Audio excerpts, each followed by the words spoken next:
então, gente.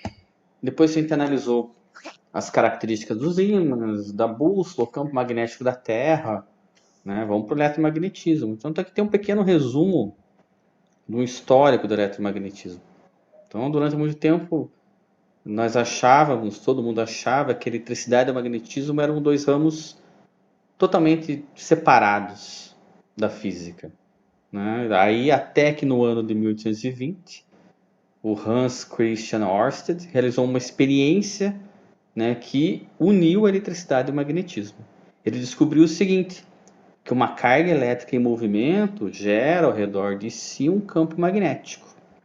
Mais tarde, em 1831, o Michael Faraday descobriu que é possível, dependendo das condições, a gente obter uma corrente elétrica a partir de campos magnéticos. E isso vai ser estudado nesse bimestre ainda com a lei de Faraday e a lei de Lenz. Ok? Bom, primeiro vamos ver os campos magnéticos gerados por corrente elétrica. Você vai dividir em algumas partes. E o primeiro a ser analisado, né, vai ser o experimento de Ørsted. O que ele fez esse experimento? Então, Ørsted montou um circuito, onde aqui tem um condutor ligado numa bateria e uma bússola que já está posicionada, né, na direção norte-sul do campo magnético da Terra, com a chave desligada. Quando ele ligar essa chave aqui, vai percorrer uma corrente elétrica por esse condutor. E ele percebeu que essa bússola mudou de posição. Então ela se estabilizou em outra posição. O que significa isso? Que ela foi influenciada por um campo magnético mais forte que o da Terra, que foi o campo gerado pela passagem dessa corrente elétrica, que é o movimento das cargas no condutor, né, por essa região aqui próxima a essa bússola. Então ele chegou à conclusão que condutores percorridos por correntes elétricas originam na região do espaço à sua volta, né, um campo magnético. Cabe a nós descrever esses campos magnéticos, que vai ser dividido entre um fio retilíneo, que é o que a gente vai ver agora, né, as espiras, as bobinas e solenoides. Então, o primeiro campo magnético vai ser gerado por um fio retilíneo muito longo, muitas vezes considerado como um fio infinito. São as dimensões, né, do comprimento do fio em relação à distância em relação a esse fio que eu quero calcular esse campo magnético. Como ele é um vetor, ele vai ter módulo, direção e sentido. E a gente começa com um módulo desse campo magnético gerado por uma corrente elétrica e um fio bem longo. O módulo é esse aqui, ó. Então, B, né, o módulo campo magnético, medido em Tesla. I, intensidade da corrente elétrica que atravessa o condutor. R é a distância do fio até onde a gente quer medir esse campo magnético, medida em metros. E essa letra grega Mi, para nós, vai ser a permeabilidade magnética do meio, que é o comportamento do campo magnético naquele meio onde está inserido o condutor.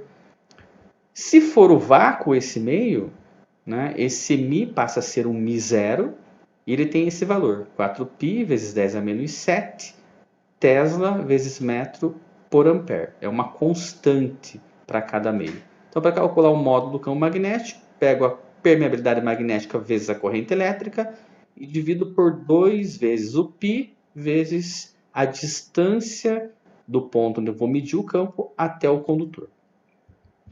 A direção. Bom, as linhas de indução magnética, elas são circunferências, onde o centro dessa circunferência vai estar o condutor. E elas estão contidas nesse plano que é perpendicular ao condutor.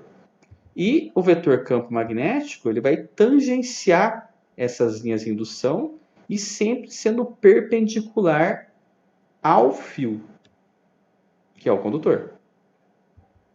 E o sentido? O sentido desse campo magnético, a gente vai usar uma regra chamada regra da mão direita. Como que funciona a regra da mão direita? O nosso polegar, você vai posicionar no sentido da corrente elétrica e os dedos da mão vão dar o sentido do campo magnético. Então dá para perceber a regra da mão direita aqui, o campo magnético circulando esse fio. Nesse caso, olhando de cima o fio, seria no sentido anti-horário.